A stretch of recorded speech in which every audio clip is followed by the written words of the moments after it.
Central Committee of Parliament meets regarding the financial status of NVGEBE. Minister of Romy gets tour of the Housing Development Foundation in Belvedere, and Minister of Health gives update of the local COVID-19 cases. Those are the headlines for Wednesday, March the 31st, 2021.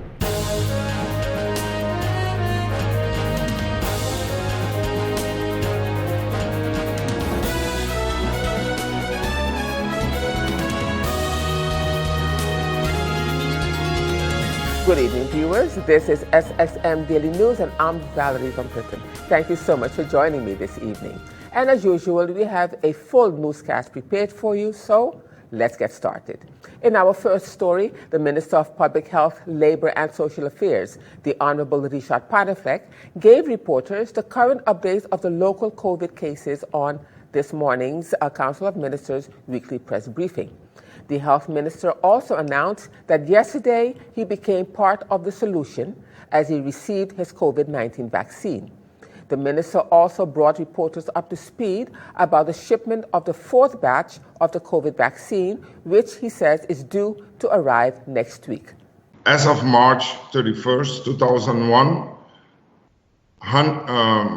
140 persons had a laboratory-confirmed COVID-19 infection. To date, there have been 2,076 persons that have recovered from COVID-19 and 27 persons have passed away, unfortunately.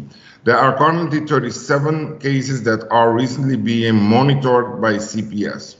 Yesterday, I became part of the solution. I received my COVID vaccine. I urge everyone to be part of the solution and register to be vaccinated. As a reminder, I'm encouraging the public to register for the vaccine throughout our online portal or by visiting the locations to pick up a paper registration form. I would like to pause here and make it publicly known that at the location, especially at Vineyard Building by CPS, if you have any problems filling in the forms or the registration, there will be people on site to help you for that. Paper forms are located at Collective Prevention Services at the Vineyard Office Park Building, the Division of Labor Affairs at the Simpson Bay Public Service Center in Simpson Bay, doctors' offices, the Government Administration Building, and select pharmacies. I would like to take this time and remind everyone of the necessary precautions to safeguard their health, that of their families and our community. If you are experiencing flu-like symptoms, stay at home and call your family doctor. Continue to wear a mask, practice 2 meter social distancing, sanitize and wash your hands frequently, and be cautious of large gatherings. On another note also, I would like to inform the general public that we have confirmed that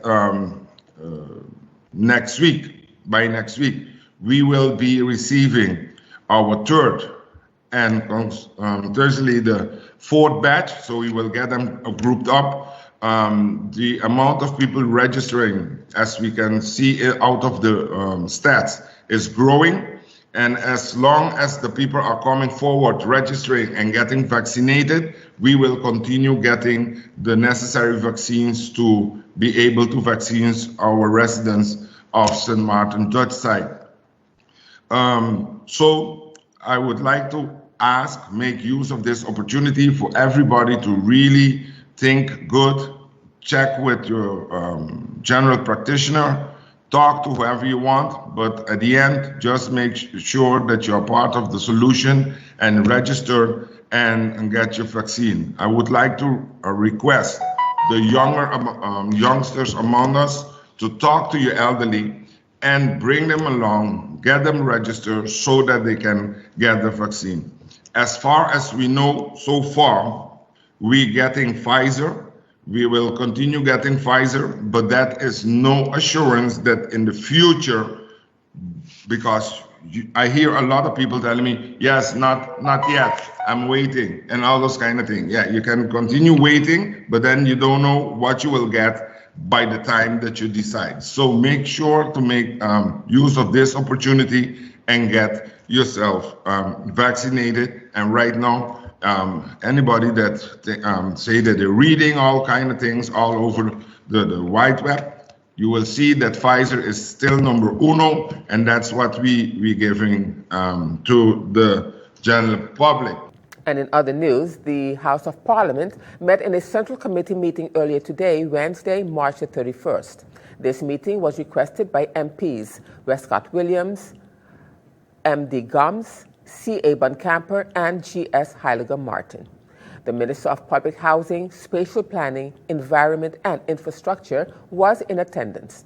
The minister, who is also the shareholder representative of GEBE, introduced the temporary manager at NVGEBE, Mr. Mauricio Dembrook, who broke down the financial situation at GEBE in his presentation. I would like to thank you for the opportunity to present to you today the financial situation of NVGEBE. Since everyone may not be familiar with all the technical terminologies, I would first like to provide some context to three terms that I'll be using during my presentation. NVGEBE sells two products, electricity and water. Electricity is sold per kilowatt hour and water is sold per cubic meter. A kilowatt hour is a unit of energy that is equal to the energy provided by 1,000 watts in 1 hour. That would mean that if you have your heater or iron at home and you're ironing your clothes, if your heater is 1,000 watts or 1 kilowatt, if you would iron your clothes for 1 hour, that would be 1 kilowatt hour. A cubic meter is a unit of volume equal to a cube 1 meter long on each side.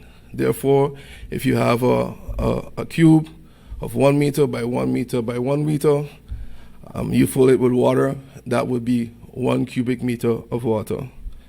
The base rate is the cost of a kilowatt hour of electricity, excluding the price of fuels and lubricants. During my presentation, I would like to show what a healthy year of GB looks like, what happened after Hurricane Irma and Maria in 2017, how was the recovery process, what is the impact of COVID-19 on the pandemic in the 2020 recovery of the company.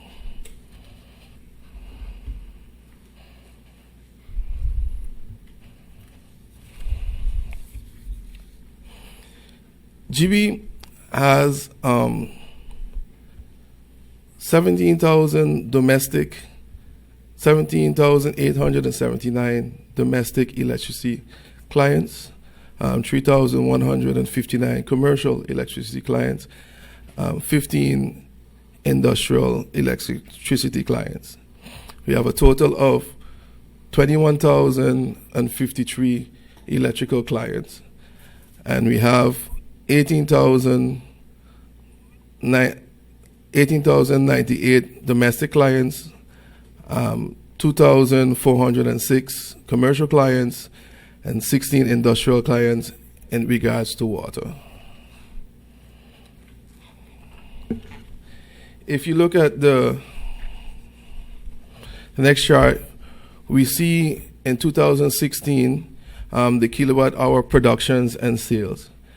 We see that in 2016 that we were producing 385 million kilowatts and selling 349 million kilowatts. We see that in the hurricane of 2017, we see a reduction of about 20%, where the amount of kilowatts that we were selling were reduced. We see in 2018, because of the recovery, we are also seeing a reduction of about 14% in terms of kilowatt hour sales. And Minister of ROMI, the Honorable Egbert J. Doran, reported this morning at the Council of Ministers weekly press briefing that he took a tour of the Housing Development Foundation in Belvedere to get an idea of the work that needs to be done to the many homes there. According to the minister, Tenants of the duplex homes can expect a fixed roof, restored gutter system, tiling, window, and door replacements. And the minister also expounded further. Yesterday, I had the opportunity to visit the St. Martin Housing Development Foundation in Belvedere. The foundation was able to show me 2 upgraded duplex homes as well as other duplex homes earmarked for renovation. The SMHDF introduced me to some of the tenants, many of whom spoke keen and were happy to express themselves to me and share their experiences since Hurricane Irma in 2017. The visit is a result of a renewed cooperation and communication between me and the Ministry of VROMI and the St. Martin Housing Development Foundation in interest in improving social housing on St. Martin. I was informed that more tenants in the duplex homes can look forward to their fixed roof, restored gutter system, tiling, window, and door replacements. Upgrades are also planned for the kitchens and the bathrooms with the clean coats of paint as well. Regarding the terrible state of the apartment towers, Ms. Solomon informed me that the history of the delays and what caused various hiccups between the construction and the renovations that they've faced thus far. The tower apartments are expected to be completely renovated by the end of this year with assistance of the trust fund, of course.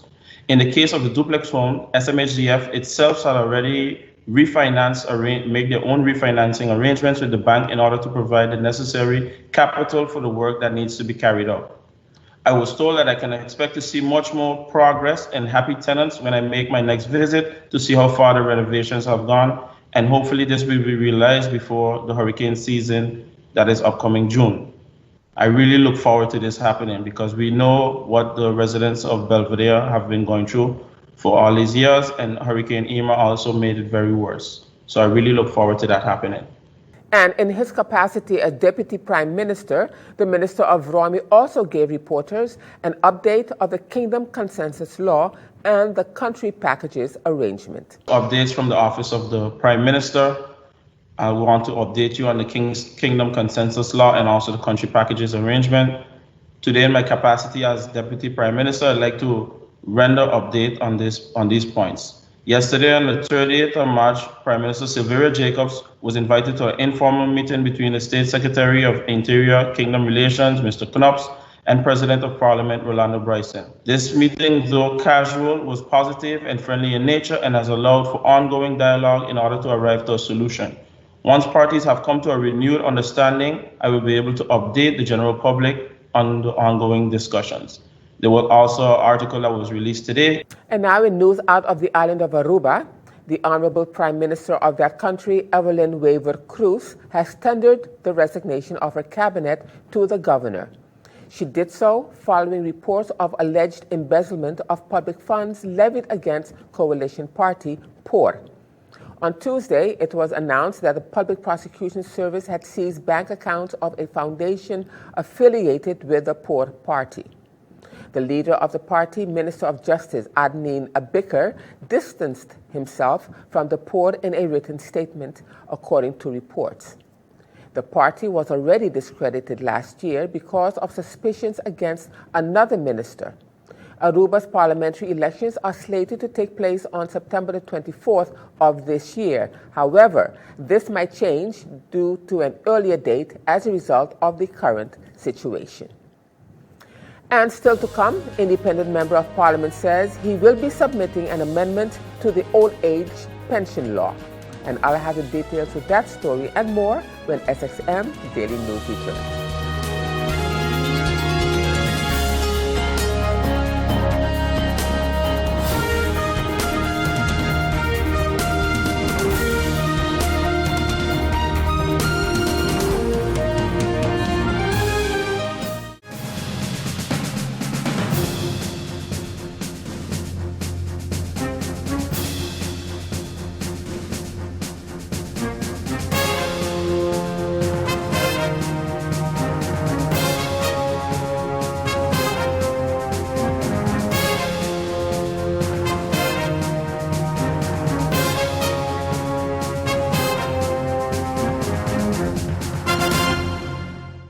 Welcome back, viewers. You're watching SXM Daily News, and I'm Valerie Van Putten.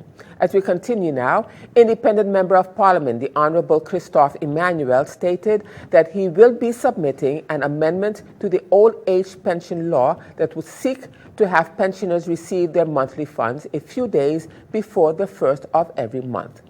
The Independent Member of Parliament said that if they, as members of Parliament, can get their monthly wages on the 25th of every month, then the same should also be applicable to the most vulnerable people in the community. The Independent Member of Parliament spoke to the Voice of St. Martin's News Department. Basically, what it is a disturbing trend that I've been seeing happening, where you will mostly notice our most vulnerable in society, our senior citizens, have to collect their pension and they have to wait on the institution, and you see them line up outside of the bank, all after the 29th, the 30th, the 1st, and the 2nd of the month, when you as a member of Parliament and a minister comfortably laughing, smiling, moving along because you already received your money by the 25th and the 26th. And if that falls on a weekend, by Friday, most definitely you will be paid. And I'm saying to myself that if it's good for me as a member of Parliament, and it's good for a minister, and it's good for most individuals in other institutions, it should be good as well for our pensioners and our seniors and our most vulnerable in society.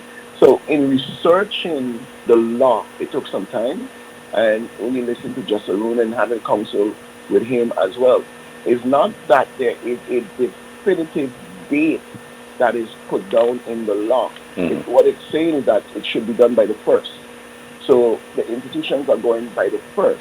And I'm saying that most times when you go by the 1st, it's because most commitments have already commenced on the 27th, on the 28th, on the 29th. So whether it's your GEDE bill, whether it's your cable bill, whether it's your house rent and all those sort of things, you already have commitments long before the 1st. So it's simply what it is to bring an amendment to the existing law that exists, that pushes the date up earlier, that the pensioners can have that sort of freedom just as members of Parliament and also ministers. Undoubtedly, this is urgent. How soon do you intend to present this amendment to the floor of Parliament? Well, it's being worked on right now as we speak. It took some time to get the research done, to get the individuals to work on it. And we are in discussions right now also with the Secretariat to get the proper wording and the law as it's supposed, because that's the thing. That's the thing with us as members of Parliament. We have to rely on the expertise that is there. And it's not much that is there. So you have to rely on the timing also is of availability when they can. So I'm looking for it to be done as soon as possible. Even I can't give you a precise or nailed down a date on it, but what I can tell you is that it will come because it's being worked on. Many pensioners also, MP, have been complaining about receiving such little money from LZV and yet having to pay tax from that. I'm sure this is something that lawmakers would also want to look into. Is that something you're considering? Well, most definitely. What I can tell you is that I know MP Boncampo has been talking about this most often and a lot in Parliament, and I believe he's working on something as well. It can be a collaborative effort with both of us trying to see how we can get this thing remedied. But I know for sure that he's working on something because he spoke about it on many occasions, and I would like to also join him on that. But my concern mostly is what I see, what I know, what I feel, what I touch, and that is most when you see, in particular, is the seniors outside waiting and sitting down day after day after day, have to take their last dollar to catch a bus to come into town, and then the pension is not there, and all those sort of things.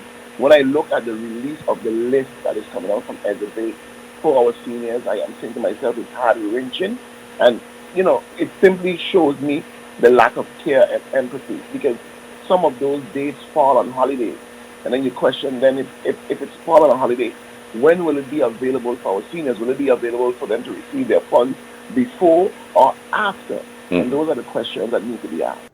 And turning now to other news, in his brief remarks at the Council of Ministers' weekly press briefing this morning, the Minister of Finance, the Honorable Atwell Edion, spoke about the paramount importance of solving the OZR financial situation of SZV, which has been neglected for the last few years. The minister said that he brought a possible solution to SZV and has been working on it for the past few weeks.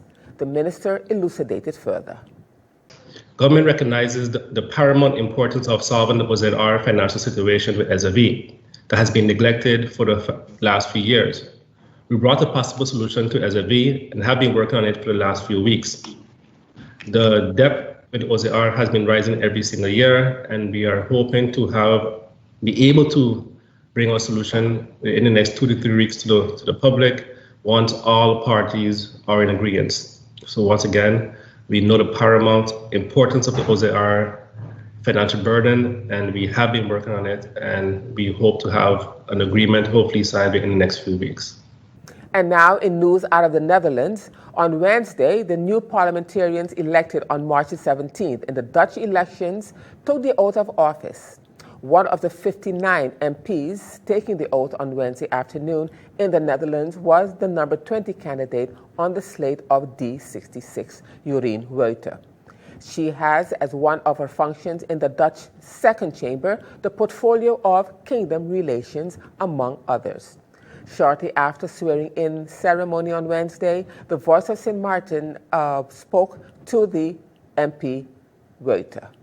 Overall, Stephen, I'm very humbled. I feel excited at the same time, and that, of course, also relates to the fact that I received my portfolios, with one portfolio being Kingdom Relations, and in addition to that, also to receive the portfolio of Culture, Art, and Media is definitely that adds to the excitement that I just mentioned. For the rest, as you can imagine, you hear a bell ring, so that means it's a signal that the debate is commencing again.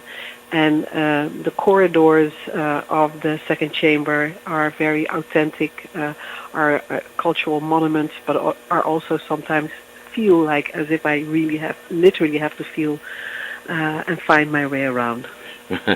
Let me ask you quickly, many persons strongly believe that you might just happen to hold a position of Junior Minister of Kingdom Relations Affairs. Has that been given any thoughts, MP? No, that's way too premature. First of all, I really want to reiterate that I ran for the second chamber elections, and I'm therefore indeed sworn in as a member of the second chamber on behalf of D66, together with 23 other colleagues.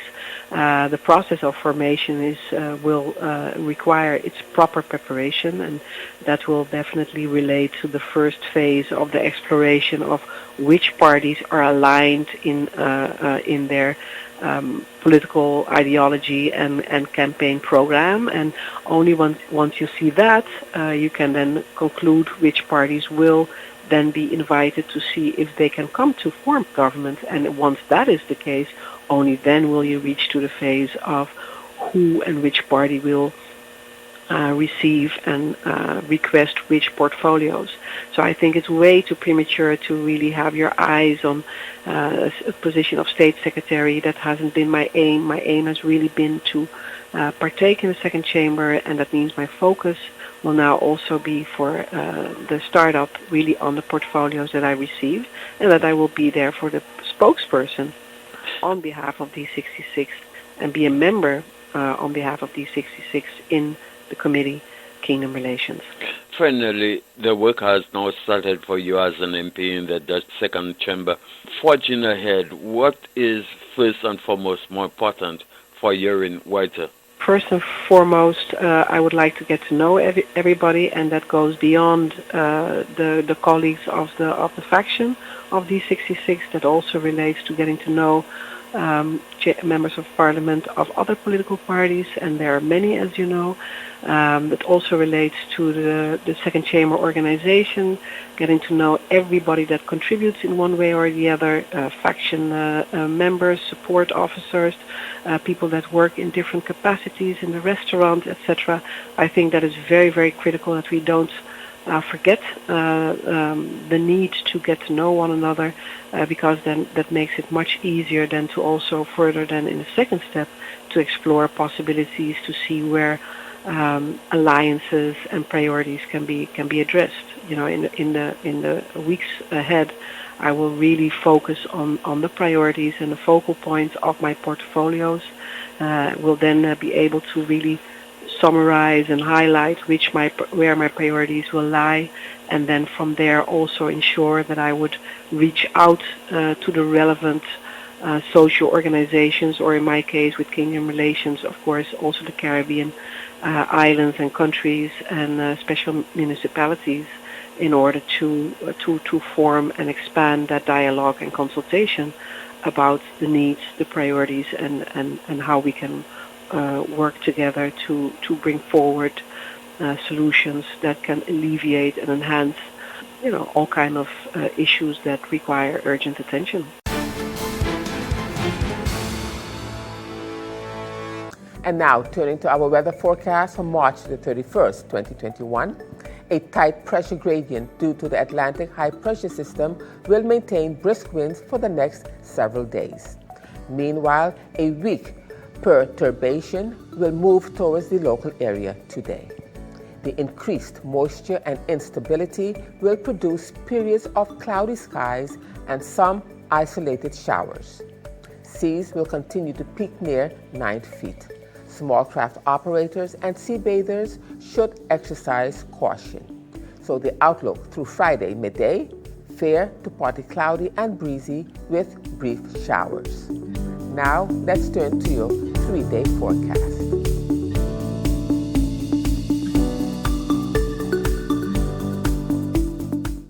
And still to come, GEBE announces disconnection and their new bill format. And I'll have the details with that story when SXM Daily News returns.